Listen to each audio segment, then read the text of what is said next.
നടി ആക്രമിക്കപ്പെട്ട കേസിൽ വിധി വന്നതിന് പിന്നാലെ ആദ്യ പ്രതികരണവുമായി നടൻ ദിലീപ്.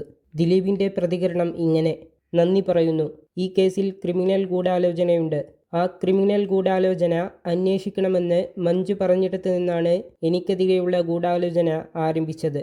അതിന് അന്നത്തെ ഉയർന്ന ഒരു മേലുദ്യോഗസ്ഥയും അവർ തെരഞ്ഞെടുത്ത ഒരു സംഘം ക്രിമിനൽ പോലീസുകാരും ചേർന്നാണ് ഈ കേസ് ഉണ്ടാക്കിയെടുത്തത്.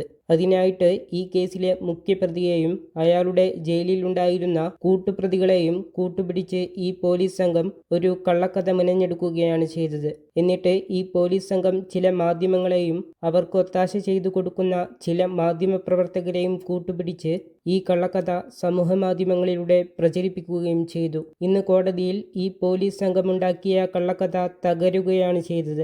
എന്നെ പ്രതിയാക്കാനാണ് ഈ കേസിൽ ഗൂഢാലോചന നടന്നത്. സമൂഹത്തിൽ എൻ്റെ കരിയർ, ഇമേജ്, ജീവിതം നശിപ്പിക്കാൻ വേണ്ടി ചെയ്തതാണ്. എനിക്കൊപ്പം ഉറച്ചുനിന്ന കുടുംബാംഗങ്ങളോടൊപ്പം സുഹൃത്തുക്കളോടും എനിക്ക് വേണ്ടി നിന്ന സകല ജനങ്ങളോടും നന്ദി പറയുകയാണ്. കോടിക്കണക്കിന് ആൾക്കാർ എനിക്ക് വേണ്ടി പ്രാർത്ഥിച്ചിട്ടുണ്ട്. അവരോടൊക്കെ ഞാൻ ആത്മാർത്ഥമായി നന്ദി പറയുകയാണെന്ന് ദിലീപ് പറഞ്ഞു. മഞ്ജു വാര്യർക്കെതിരെ ദിലീപ്. ആദ്യ പ്രതികരണം ഇങ്ങനെ: വീഡിയോ കാണാൻ താഴെ റിലേറ്റഡ് വീഡിയോയിൽ ക്ലിക്ക് ചെയ്യുക. ചാനൽ സബ്സ്ക്രൈബ് ചെയ്യാനും വീഡിയോ ഷെയർ ചെയ്യാനും മറക്കാതിരിക്കുക.